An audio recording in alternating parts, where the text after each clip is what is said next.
Bueno, para que ustedes sepan cuáles van a ser las preguntas que los panelistas van a responder, yo en principio las voy a leer las 5 y después, una a una, ellos van a ir respondiéndolas.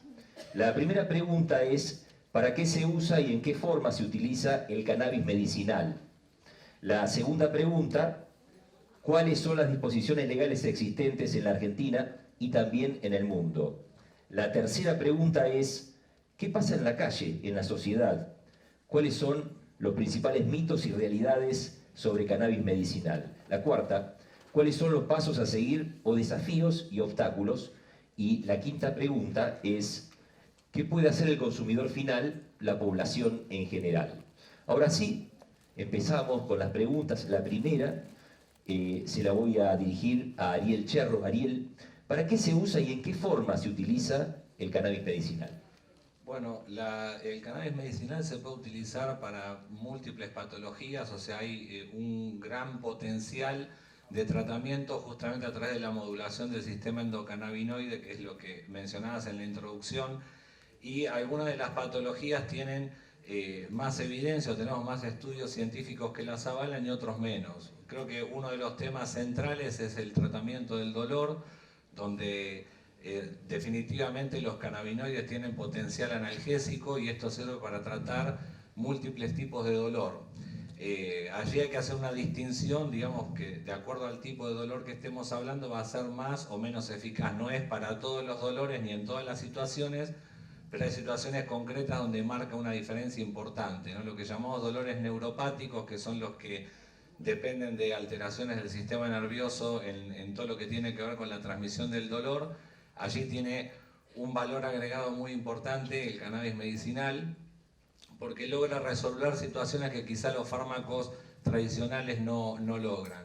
En otros casos es un buen agregado a un tratamiento de base más potente, colabora para mejorar el efecto o reducir la toxicidad.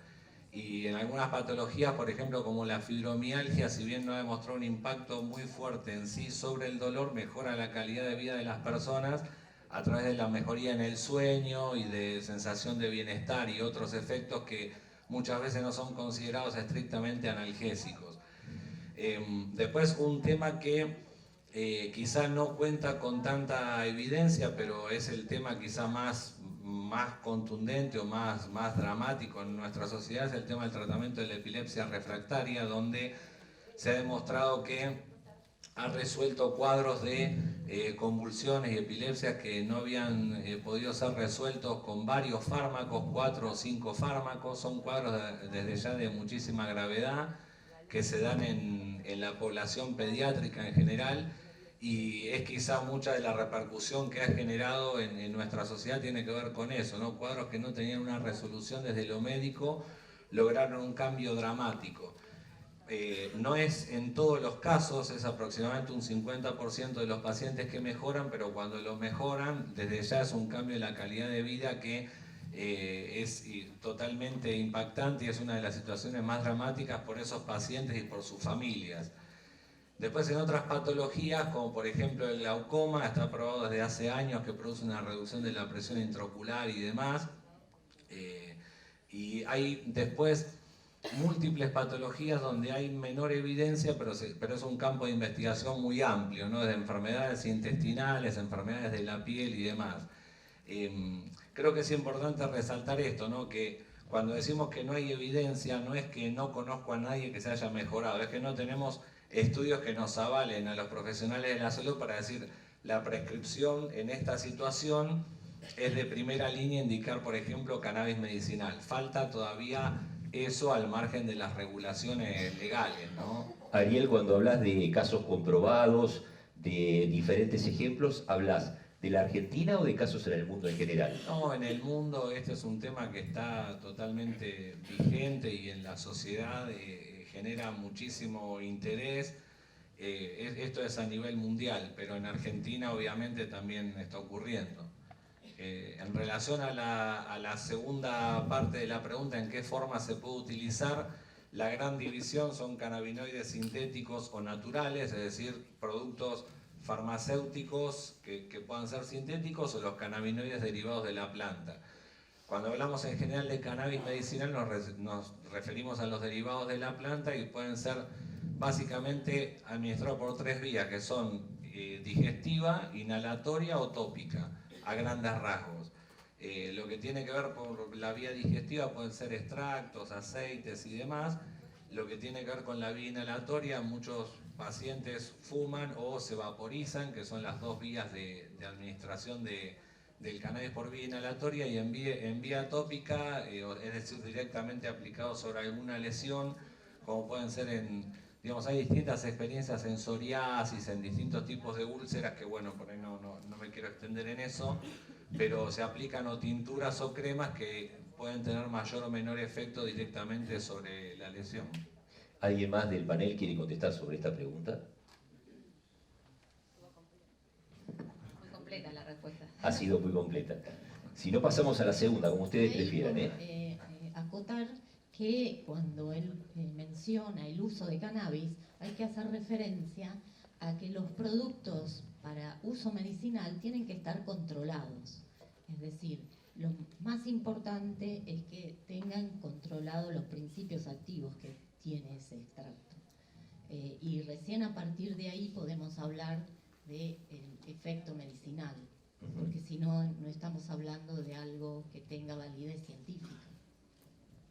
Bueno, sobre esa base quisiera hacer una mínima reflexión desde la bioética, que es una disciplina que intenta resolver los dilemas humanos, existenciales y de valores que surgen a partir de estas prácticas que vienen de la ciencia o del arte, de la medicina y demás.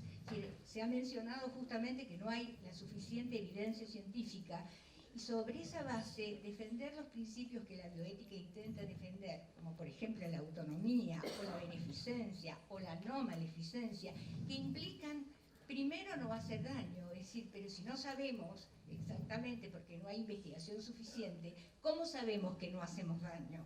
¿O cómo sabemos que hacemos el bien? Y cuando intentamos respetar la autonomía de un otro, ¿sobre qué base respetamos la autonomía? Tal vez sobre la base de su experiencia personal, que es sumamente válida, pero que no la podemos extender a la experiencia de todos. Por lo tanto, realmente surgen una cantidad de problemas que es necesario elucidarlos, investigarlos y escuchar las voces de todos, de quienes de pronto vienen de la ciencia, pero también de quienes están sufriendo y de quienes han encontrado también una luz para su sufrimiento existencial. Así que es un tema bioético por excelencia que creo que hay que abordarlo como sociedad, ¿no? ¿Se escucha bien de todos lados? ¿Escuchan bien en el fondo? Bueno, mejor así. Vamos a pasar a la segunda de las preguntas.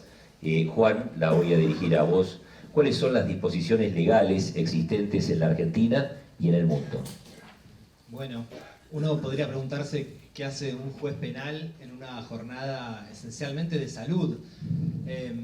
Y claro, la respuesta viene dada por las particularidades de nuestro sistema legal, ¿no? Cuando nosotros introducimos la palabra cannabis, por más que venga de la mano de la referencia medicinal, tenemos que saber que todavía está vigente en Argentina una ley de 1989, una ley sancionada en el marco de un discurso global orientado al prohibicionismo, en aquello que se denomina estupefacientes, ese es el nombre de la ley. Y en ese sentido, esa ley todavía hoy sanciona con pena privativa de libertad, con cárcel, con prisión y con penas muy altas, que van de los 4 a los 15 años, a todo aquel que tuviere semillas, plantas o elementos que la ley define como estupefacientes. De modo tal que la primera referencia es que todavía están vigentes paradigmas prohibicionistas que han tenido en estos últimos años alrededor de 25 proyectos orientados sobre todo a modificar las normas de aquello que tiene que ver con la tenencia para uso personal, algo tutelado por la Constitución Nacional, por el artículo 19 de la Constitución, y que ha tenido hace una década un fallo, que es el fallo Arriola, que dice expresamente que no se puede castigar, no se puede imponer pena a aquella persona que decide en su esfera de autonomía y sin trascendencia a terceros usar esas sustancias o consumirlas, insisto, en forma privada.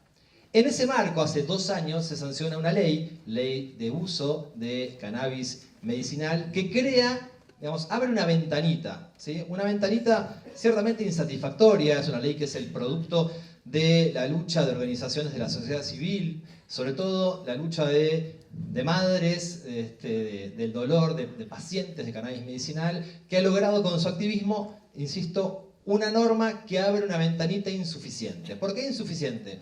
Porque esa norma contempla un programa nacional para la investigación del cannabis medicinal y crea como autoridad de aplicación, eso es un avance, al Ministerio de Salud, no al Ministerio de Seguridad, ¿no? Es un tema de salud, no es un tema penal o una política represiva, ¿sí?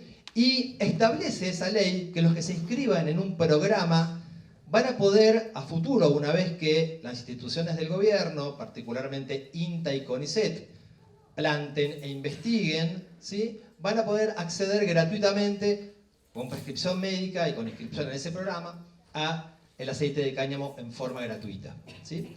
Ahora, claro, ¿por qué digo que esa ley es un paso pero insuficiente? Después también lo discutiremos. Porque deja por fuera algunas situaciones específicas de aquellos que tienen la urgencia y la necesidad, que su dolor no puede esperar y a los cuales el Estado no debería decirles, bueno, padezca usted el dolor mientras nosotros investigamos. Hay que dar una respuesta satisfactoria. Y particularmente las hipótesis de autocultivo no están previstas en la ley y son sumamente engorrosas y dificultosas las posibilidades de acceder a la importación de estas sustancias que además están contempladas, como después veremos, para una patología en particular. Entonces, la respuesta está dada por esos dos marcos legales, la ley 23737 de estupefacientes, todavía vigente, y la ley sancionada en materia de cannabis medicinal hace 2 años, que ha implicado abrir una ventana para poder explorar a futuro cómo se complementa esas normas con otras perspectivas que amplíen su horizonte de proyección.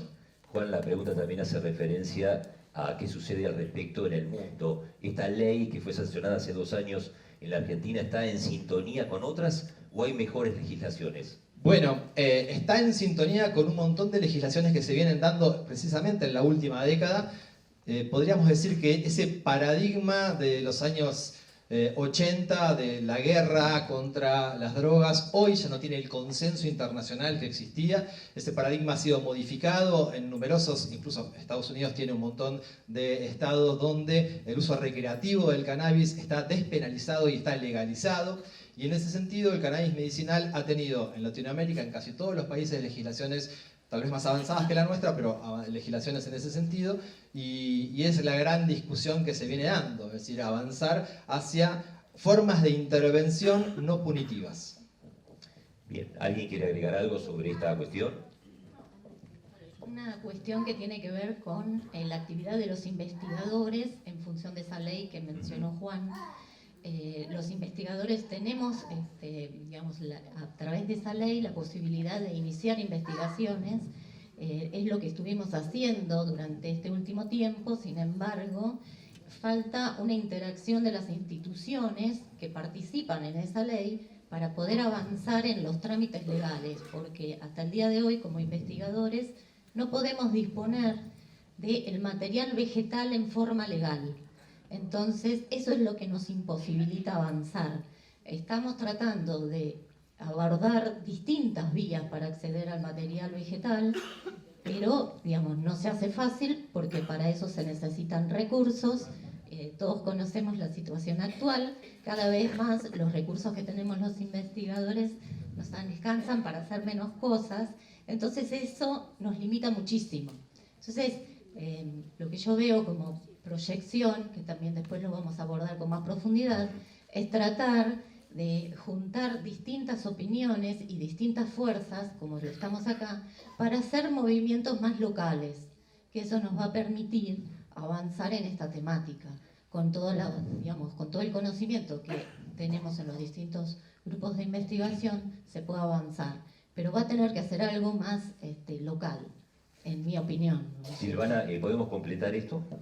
Sí, por supuesto, porque sí, es muy loco que la ley diga, sí, INTA y CONICET son los encargados de investigar, pueden cultivar, y sin embargo después de 2 años, la ley se sancionó en 2017 en marzo, se reglamentó 6 meses después, en septiembre, Y nosotros todavía, como institutos de CONICET, tanto INTEMA como el Instituto de Investigaciones Biológicas, no tenemos todavía la posibilidad de tener plantas, ni nosotros ni ningún instituto todavía del país ha podido ingresar semilla y cultivar de manera legal el cannabis para realizar las investigaciones, que vendría a ser lo primero, ¿no?, que dice la ley. Entonces, bueno, también está bueno poder reclamar eso. Están los pasos a seguir, pero bueno, son bastante largos y engorrosos, así que van a llevar bastante tiempo. Está involucrado el INASE, está involucrado el Ministerio de Seguridad con respecto al lugar donde se van a cultivar las plantas. La ANMAT también, hay que hacer todos los registros del técnico encargado del instituto que va a realizar la investigación, hacer todo el trámite en la ANMAT para ingresarlo. Bueno, el SENASA en otras instancias también.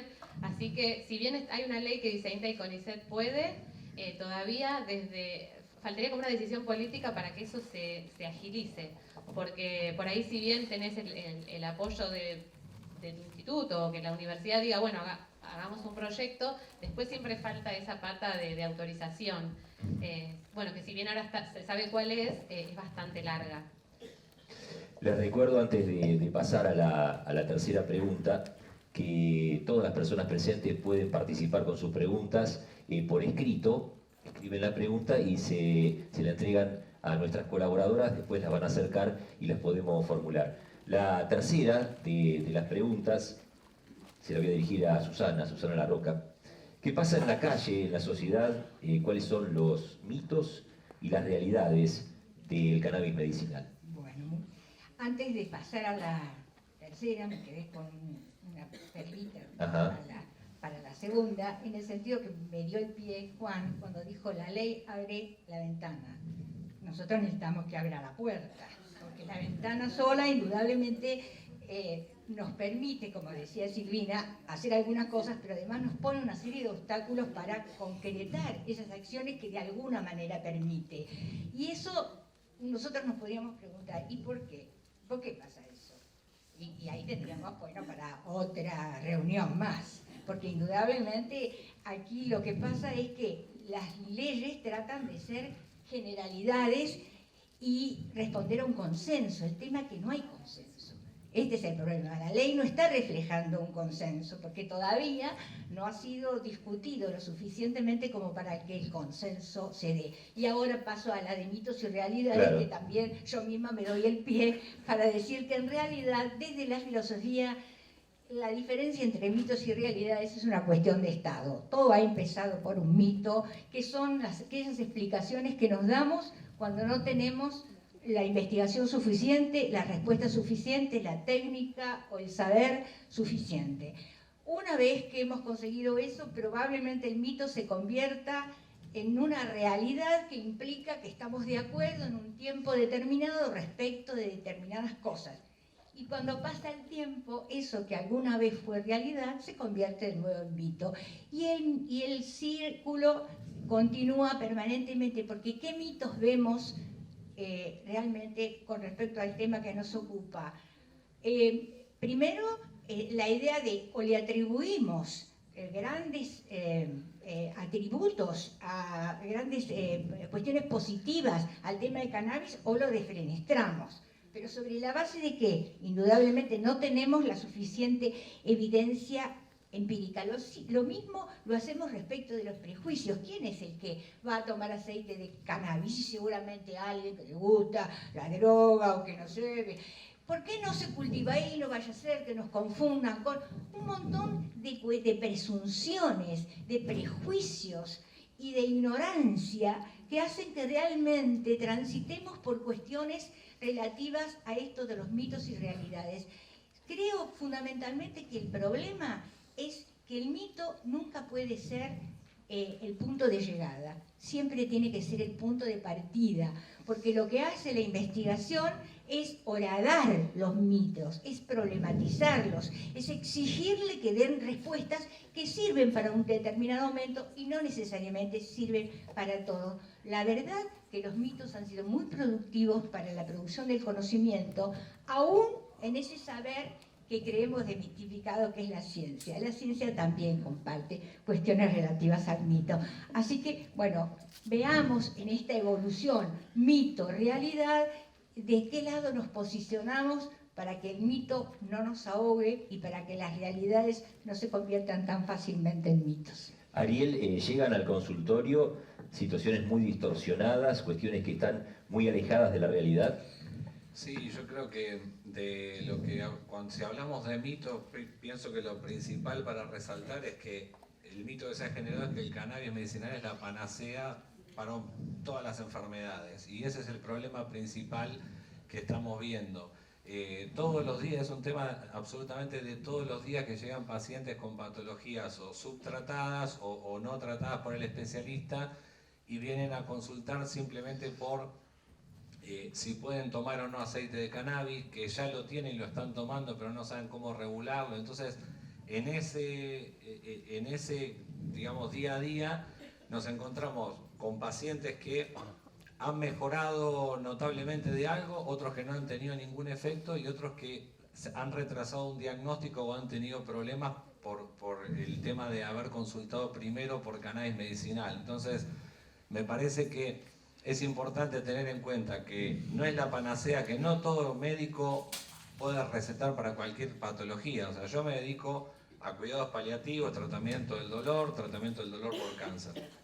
Si a mí me viene a ver un paciente que tiene convulsiones, que tiene epilepsia, no lo puedo medicar. Y yo a la inversa veo que muchos de los pacientes que requerirían cuidados paliativos, que están con enfermedades graves, han pasado primero con suerte, por algún médico que los ha, digamos, medicado, les ha prescripto, cosa que aclaro no es legal, o sea, igual lo puede decir mejor Juan, pero no estamos habilitados los médicos para prescribir cannabis medicinal, esto es importante que lo sepan.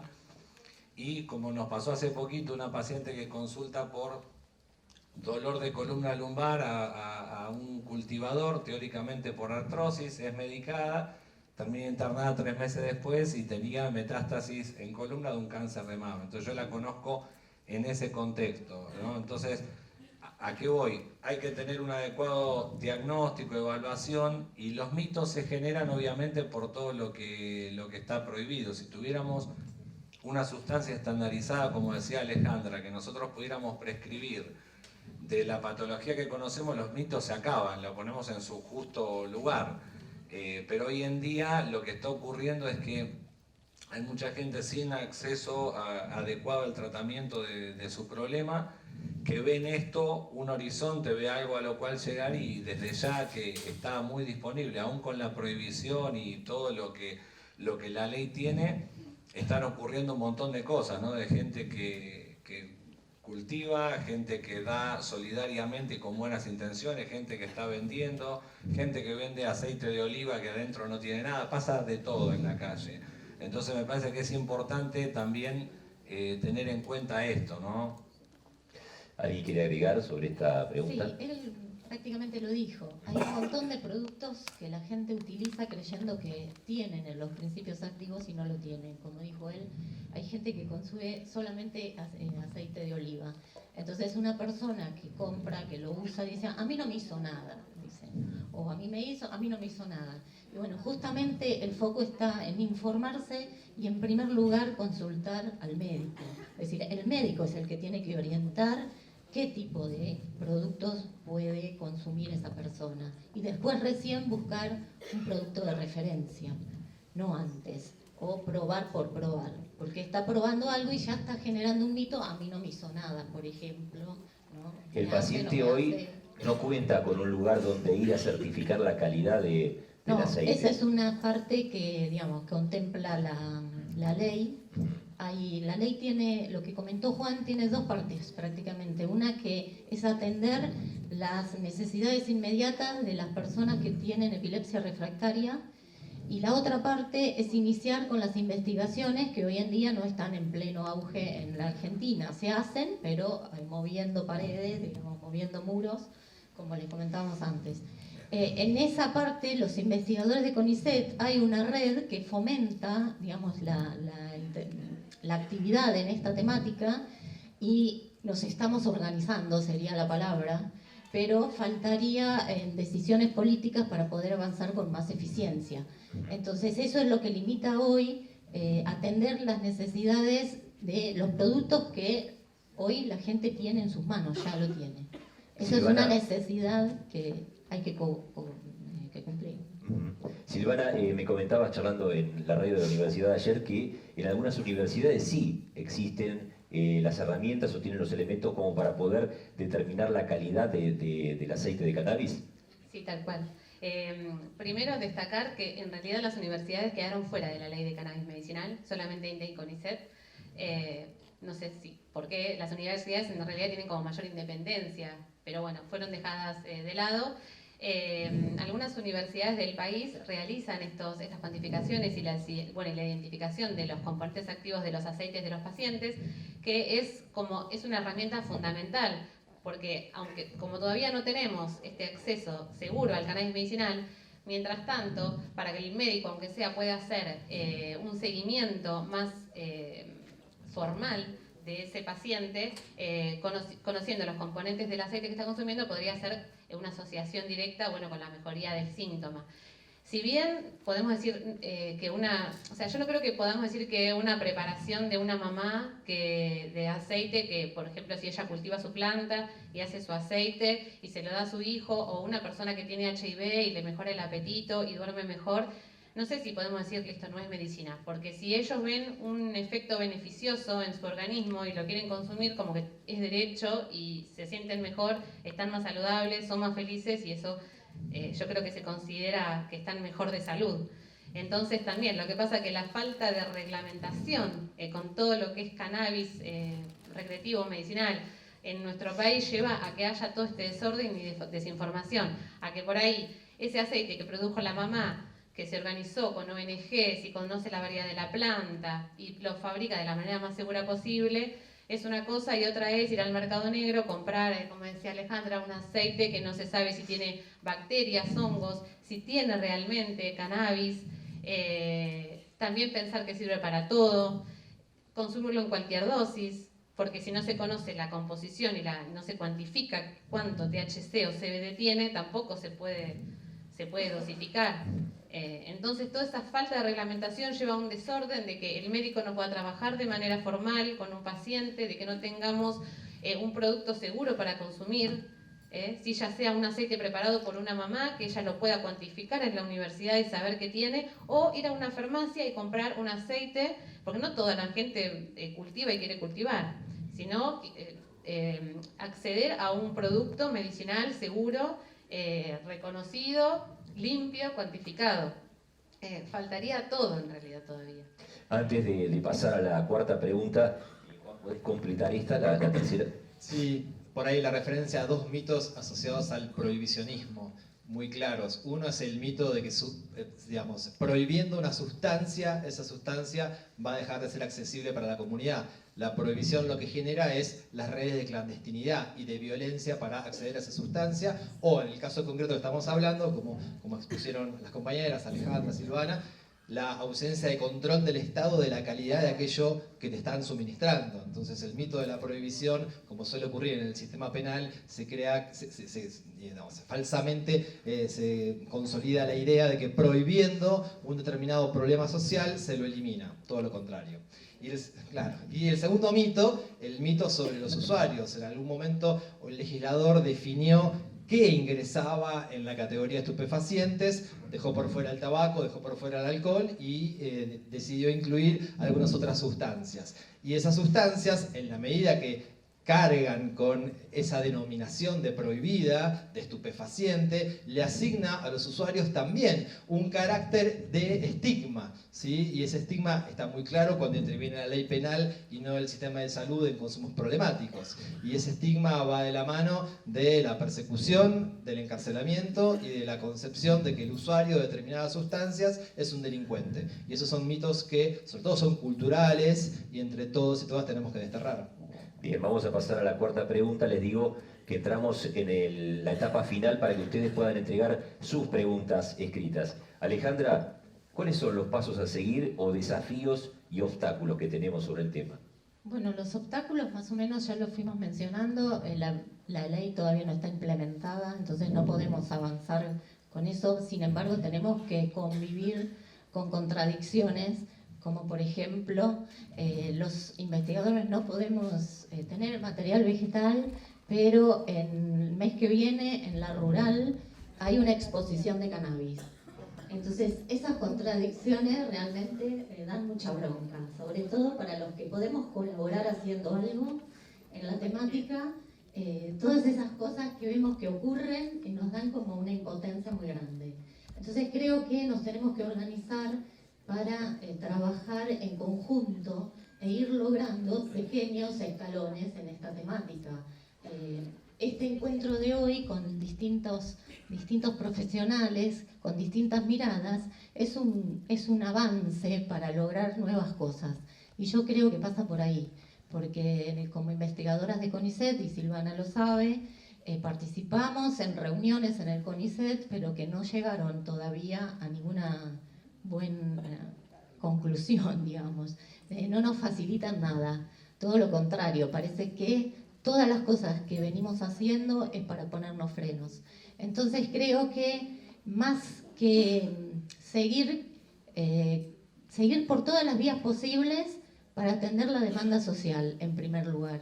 Y en segundo lugar, tratar de terminar nuestros trabajos y de avanzar con nuestras temáticas de trabajo. Susana, ¿querés agregar algo sobre esto?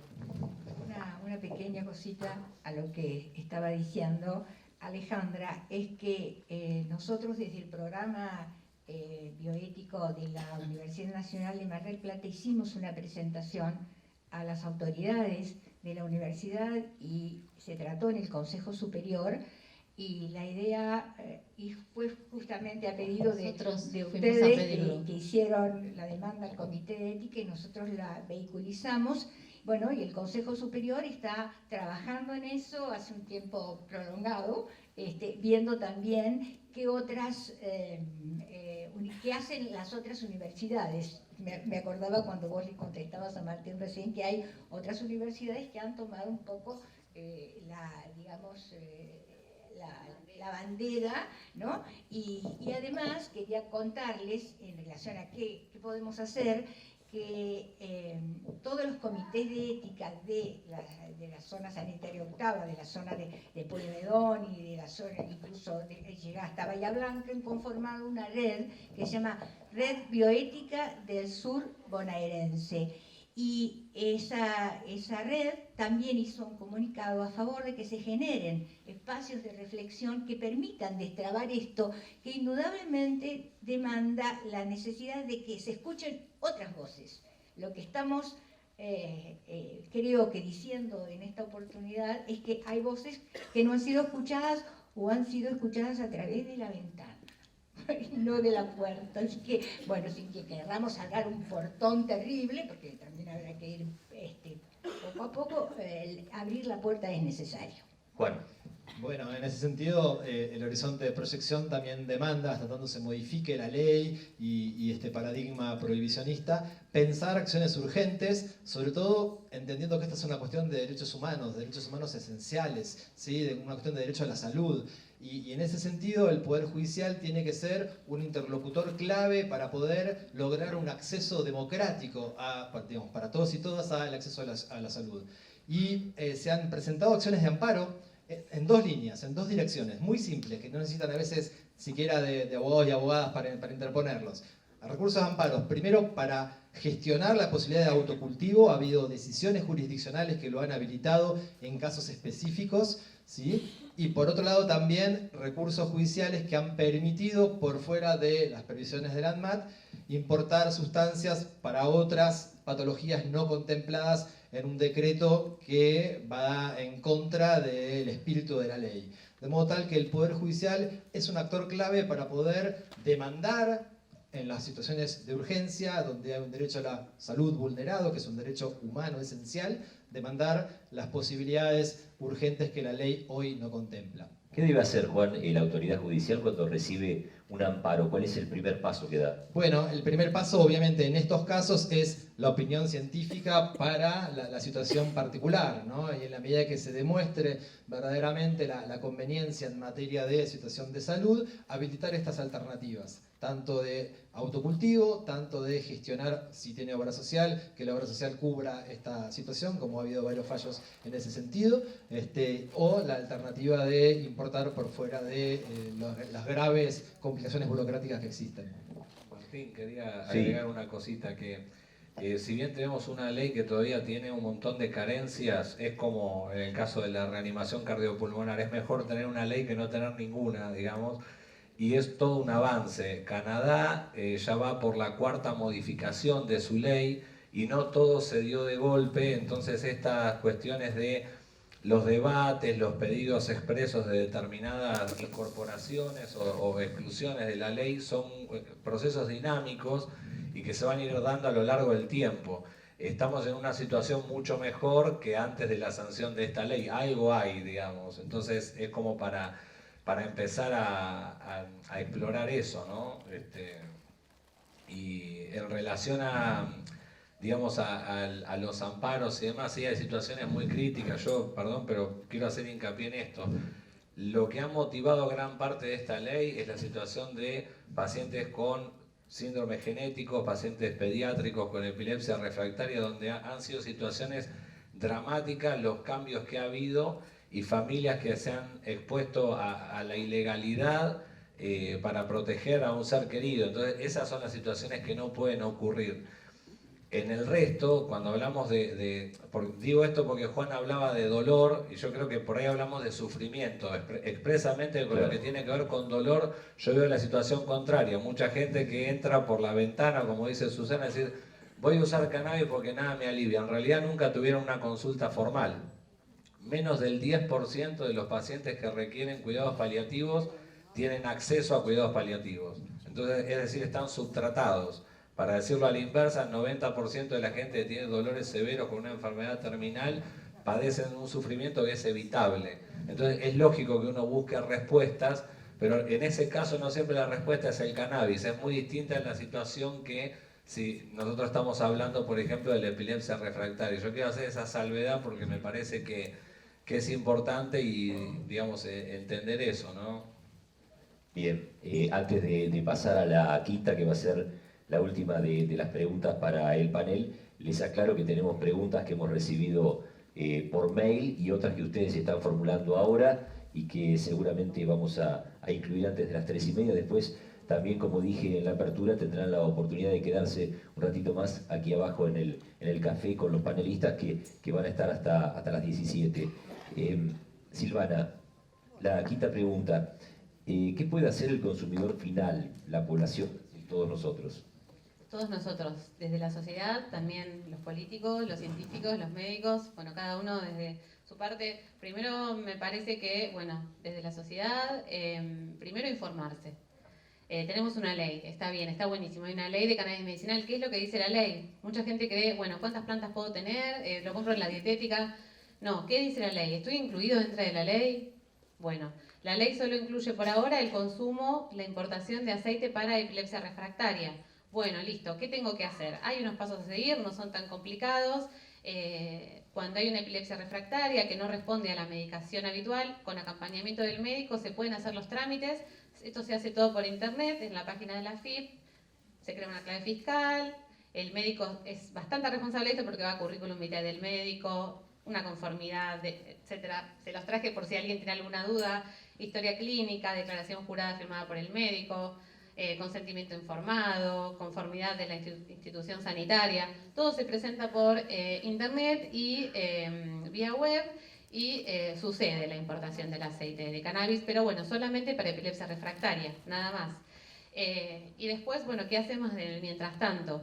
Yo creo que lo que ha hecho la gente hasta ahora es organizarse, consultar a las ONGs. Hay ONGs en todas casi las provincias de nuestro país. En Mar del Plata, bueno, yo les había contado ya, Agrupación Marplatense de Canabicultores, Responde, Mamá Cultiva. Es gente que se junta, que se informa, que da talleres, que da cursos. En Buenos Aires está, bueno, también en Cogollos del Oeste, en Bariloche, en Bahía Blanca, Cannabis y Salud, La Plata, bueno, en todas las provincias. Con respecto a los pacientes, eso, conocer la ley y también pelear por eso, por el derecho a la salud. Cuando hay una marcha, asistir a las marchas, casi siempre son canabicultores los que van, cuando es en el Día Mundial de la Marihuana, todos tenemos que pelear por eso, porque haya una decisión política que nos acompañe para tener un acceso seguro al cannabis medicinal. Con respecto a los médicos, bueno, participar, como Ariel, hay muchos que están acompañando a esas personas que están teniendo un beneficio con el cannabis. Hay muchos cursos de posgrado ya para profesionales de la salud, por suerte en el país, no muchos, pocos, pero bueno, hay en La Plata, el doctor Marcelo Morante dicta uno, después también hay en Olavarría, hay un curso también de salud y cannabis, en la UBA se dictó uno este año, en la Universidad Austral creo que también, o sea, el tema ya está instalado también en la currícula de algunas universidades del país, o sea que los médicos tienen un acceso a... Pero tendrían que también pedir más al Colegio de Médicos porque haya capacitación. En Mar del Plata todavía no hay capacitación.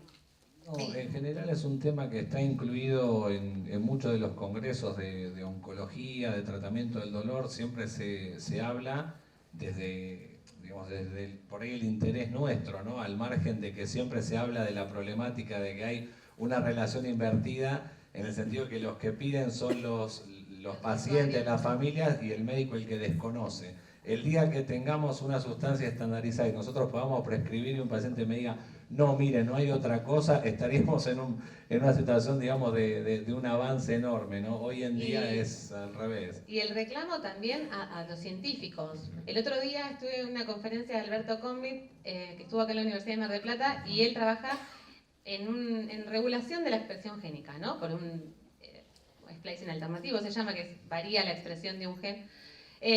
Bueno, y hay una enfermedad que es bastante grave, que afecta la conexión entre lo que es el nervio con el músculo, eso está afectado, entonces los bebés no duran mucho, o sea, no viven más de 2 años, y hay una proteína ahí involucrada en esa disfunción.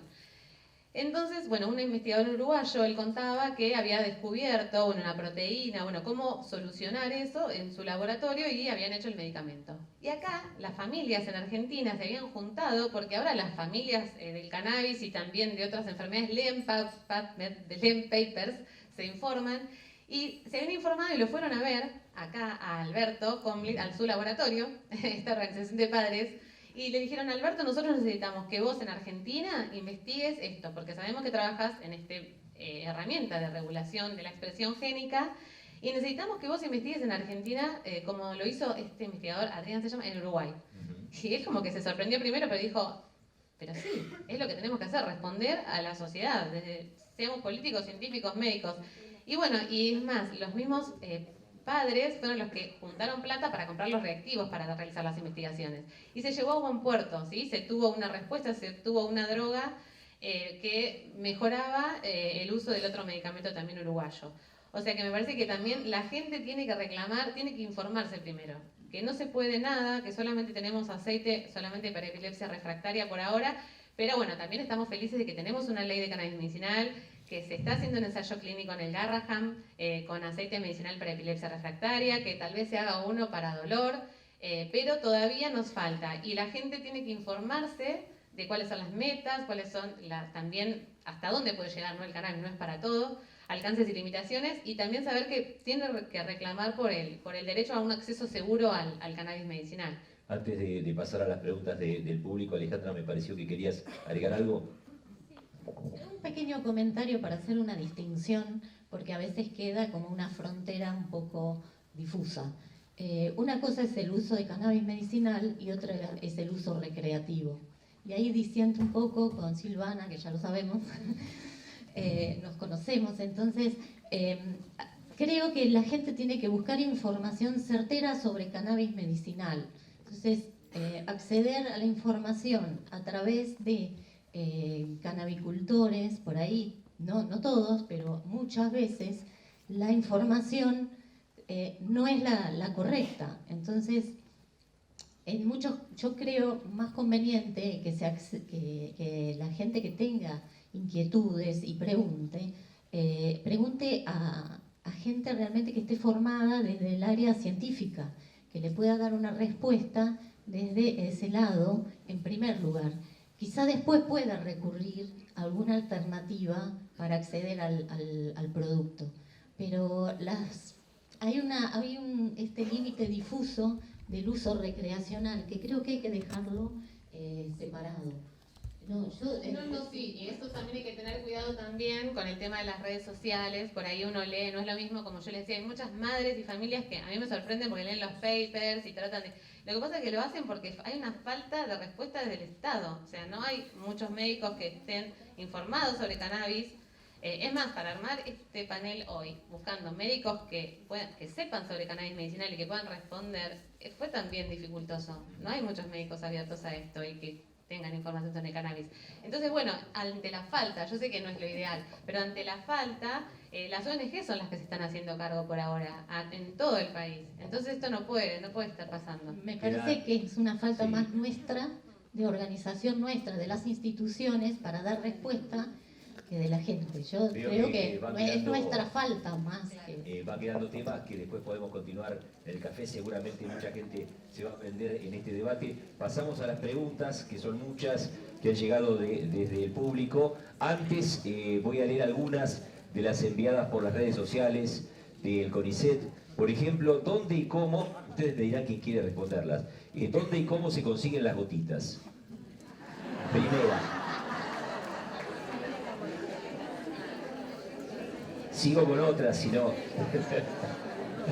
Bueno, la segunda creo que la respondimos. Perdón, bueno, hay un montón de, como comentó Silvana, una de las vías es a través de la importación de productos que tienen la característica y están controlados, características de medicamento. Hay pocos medicamentos aprobados en el mundo, pero para epilepsia recientemente se aprobó uno en Estados Unidos que se llama Epidiolex, y la gente que tiene esa patología seguramente lo habrá escuchado nombrar. Hay otros medicamentos que existen y se puede tramitar la importación de esos medicamentos.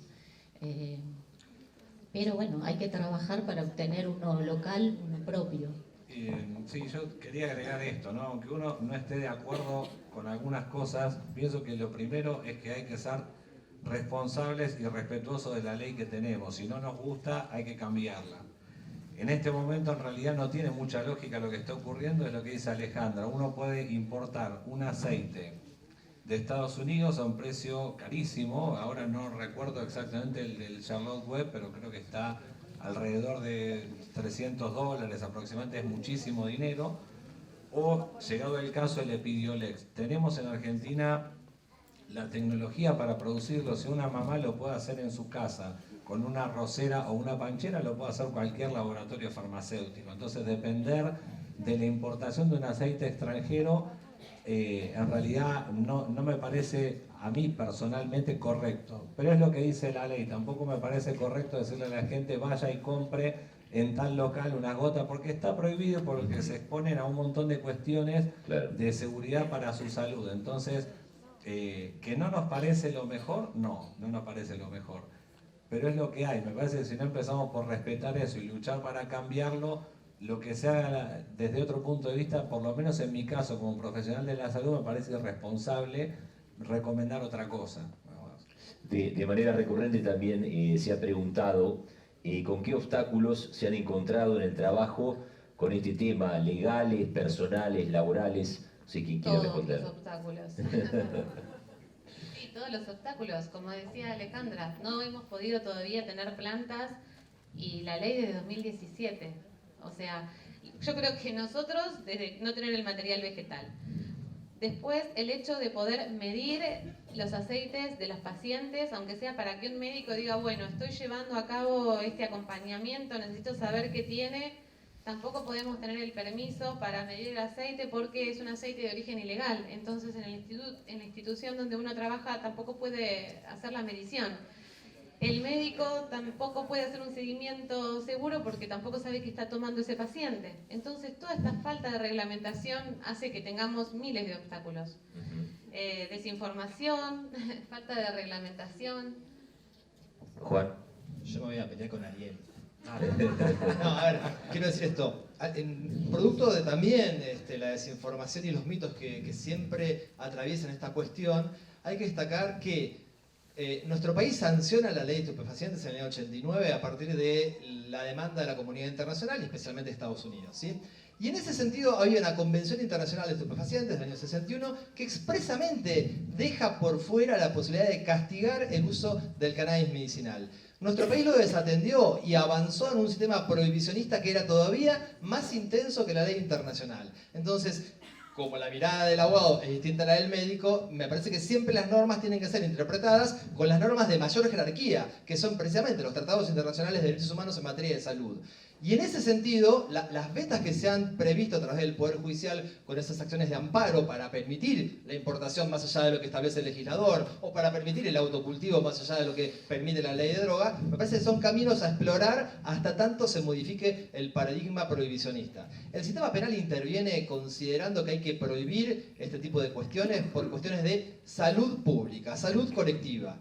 Es insólito que se pretenda prohibir una conducta que beneficia a la salud individual de un usuario, ¿no? Sobre la mano de ese discurso de beneficiar a la salud pública, hay un particular que se está beneficiando con esta situación en un caso concreto y el Estado interviene con el sistema penal. Entonces, a manera de conclusión, tener presente siempre que hay normas internacionales de derechos humanos que contemplan en situaciones específicas de acceso a la salud canales y puentes para poder entender al Poder Judicial como un actor válido en la materia. Antes que nos mande la dirección, Ariel. Sí, no, es que el tema de beneficio para la salud es lo que en realidad no está probado en muchas de las situaciones. O sea, eso no es cierto para muchísimos casos. Y la reducción de la percepción del riesgo, lo que decía Alejandra, cuando se habla de autocultivo, la gente dice, me van a dejar cultivar y qué sé yo. Silvana habla de las marchas se mezclan cuestiones de libertades individuales de yo quiero consumir de modo recreativo y no quiero que me lo prohíban con cuestiones medicinales. Nosotros tenemos que tener cierto grado de responsabilidad. Tenemos poblaciones muy vulnerables que han sufrido mucho daño por la marihuana al margen del prohibicionismo, al margen. Susana quiere terciar acá. A ver, Susana. Yo comparto lo que dice, yo lo comparto plenamente, no quiero discutir eso, solamente destacar y restacar siempre el derecho a la autodeterminación, a la disponibilidad del propio cuerpo y en definitiva el artículo 19 de la Constitución, aquellas acciones privadas que no afectan a terceros, el Estado no debe intervenir en esa esfera. A ver si puedo terciar. La idea es, tomando un poquito lo que estaban diciendo, es decir, Silvana decía tenemos que tener acceso seguro al uso de cannabis medicinal. Bien, indudablemente no están dadas las situaciones todavía para tener acceso seguro. Y lo mismo cuando tenemos que informarnos. ¿Informarnos de qué? De que no estamos seguros. Este es un tema muy serio que no se lo podemos pasar al sufriente. Es el Estado, la universidad, las instituciones las que tienen que hacer caso a esa voz que no ha sido escuchada. No le puedo pedir a la madre cultivadora que sepa lo que no sabe un investigador.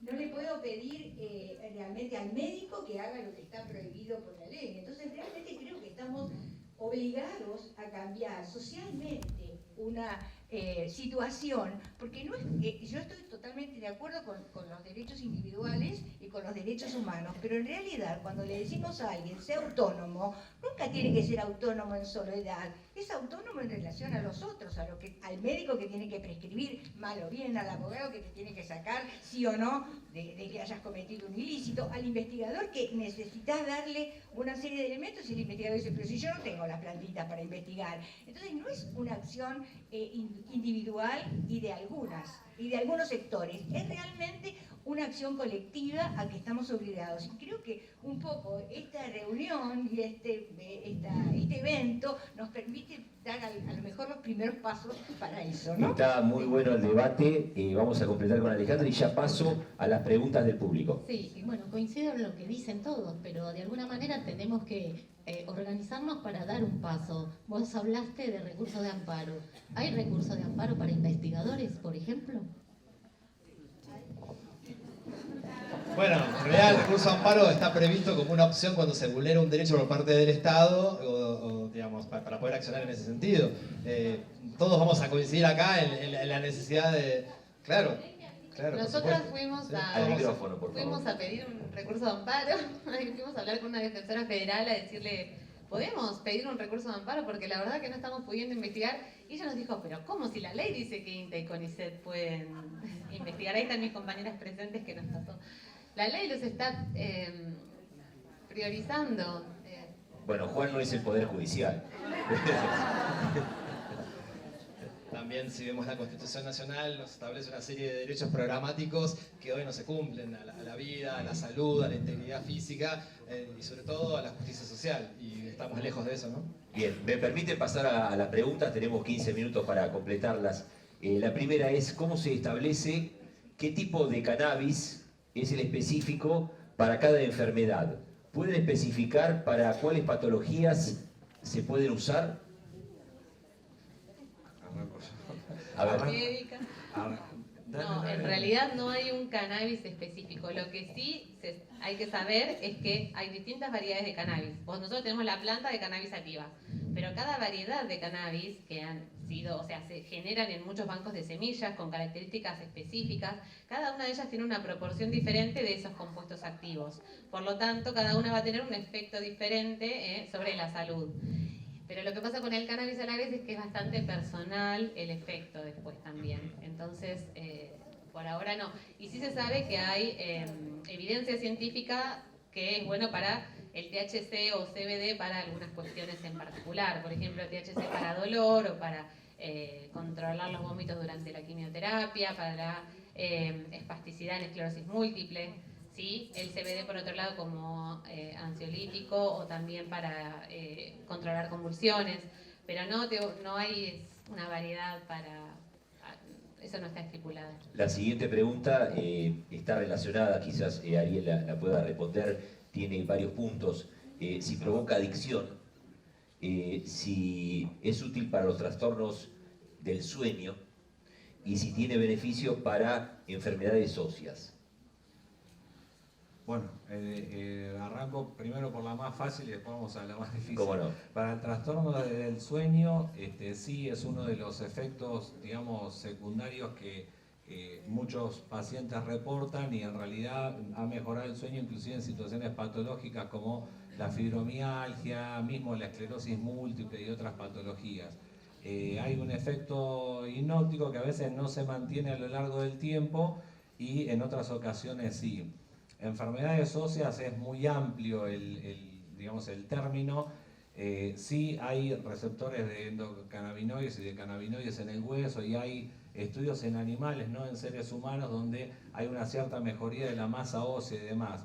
Aprovecho la pregunta para aclarar que no todo lo que sale publicado, que hay un avance en relación a una investigación, quiere decir que es aplicable clínicamente en humanos. ¿A qué me refiero? Que por ahí alguien desarrolló una sustancia, la probó en el laboratorio, la probó en animales y notaron un efecto beneficioso sobre algo. Eso no significa que uno va y le va a decir al médico, como mejoraron roedores con esto, a mí también me va a hacer bien. Eso no funciona así la ciencia, lamentablemente, o por suerte, digamos, porque garantiza un montón de cosas.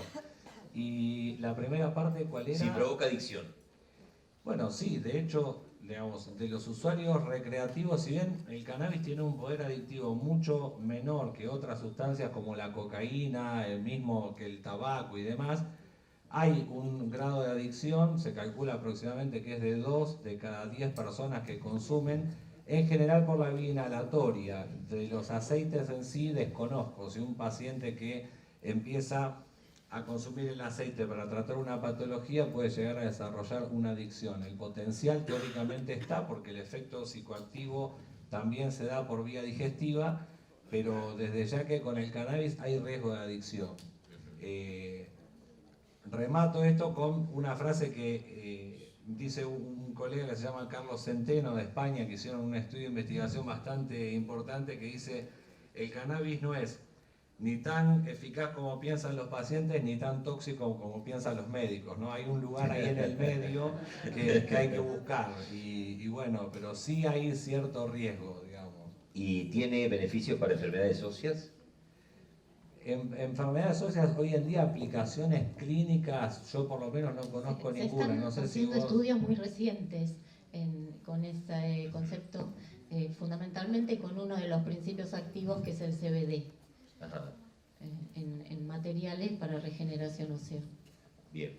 Y con respecto a estos ensayos que decía Ariel, los clínicos en humanos o lo que se hace en laboratorio, los preclínicos en ratones, muchas veces se habla de tumores y de cáncer, de que el cannabis elimina tumores. No, bueno, eso solamente se vio en ratones. Hay una investigadora de España que trabaja en cáncer y sí ha visto que disminuye el tamaño de tumores, pero eso solamente se vio en los ratones por ahora, nada en humanos.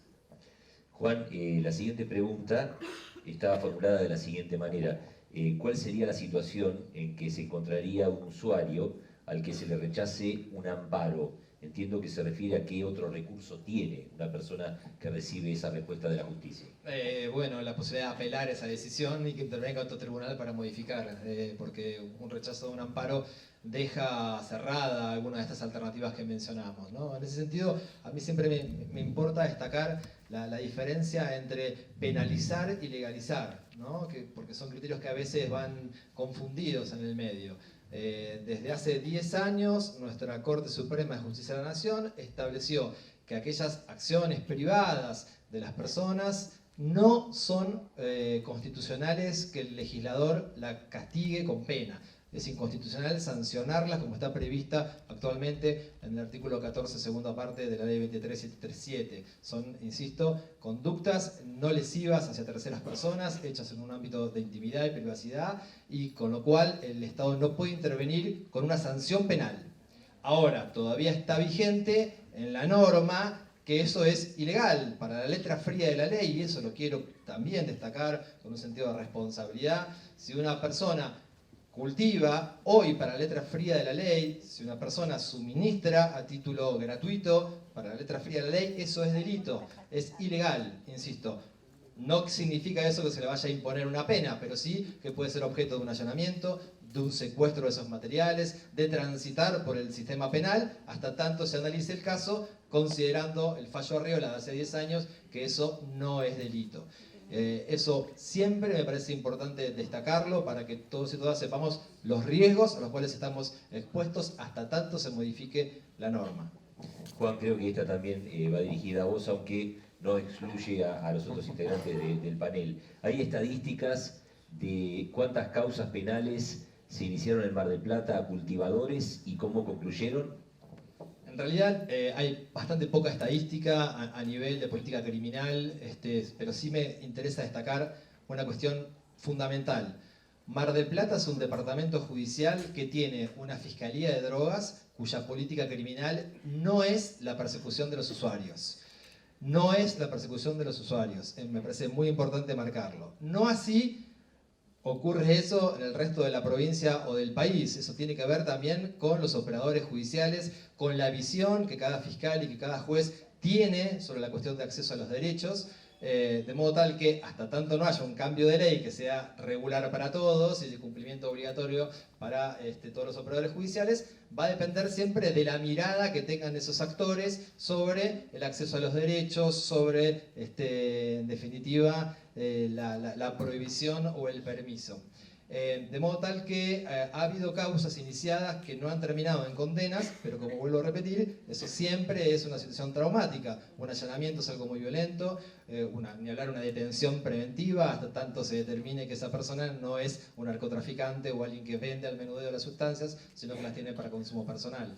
De modo tal que destacar esta cuestión me parece esencial para saber siempre los riesgos a los cuales nos exponemos. Tal vez un vecino con el que nos llevamos mal, que sabe que tenemos unas plantas y nos denuncia, nos hacen un allanamiento, nos detienen y hasta tanto se determina que eso es para uso personal y como tal no es delito, uno la pasó muy mal.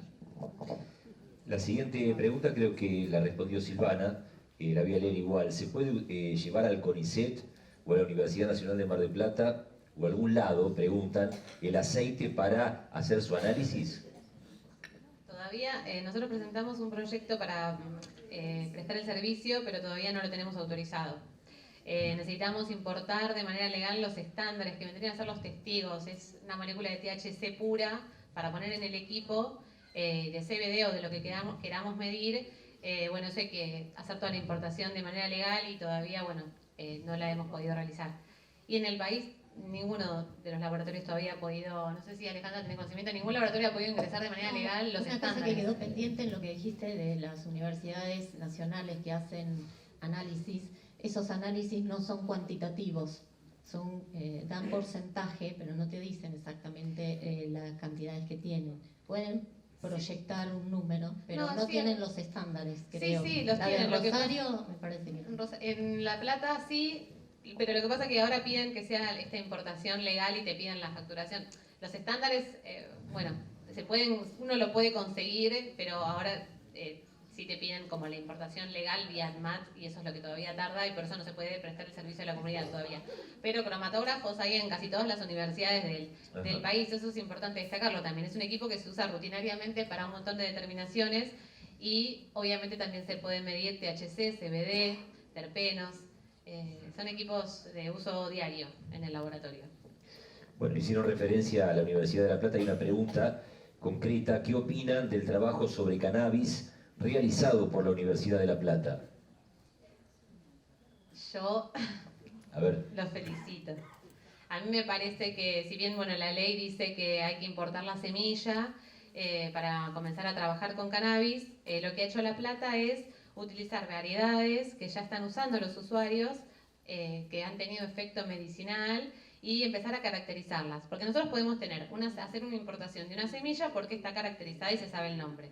Pero por otro lado podemos tener una variedad acá en nuestro país y hacer la caracterización interna. Por ejemplo, a nivel genético, a nivel de fenología de la planta, saber qué compuestos tiene, qué compuestos produce en tal condición de cultivo, y de esa manera poder tener una variedad estandarizada ya y hacer un cultivo formal de esa variedad.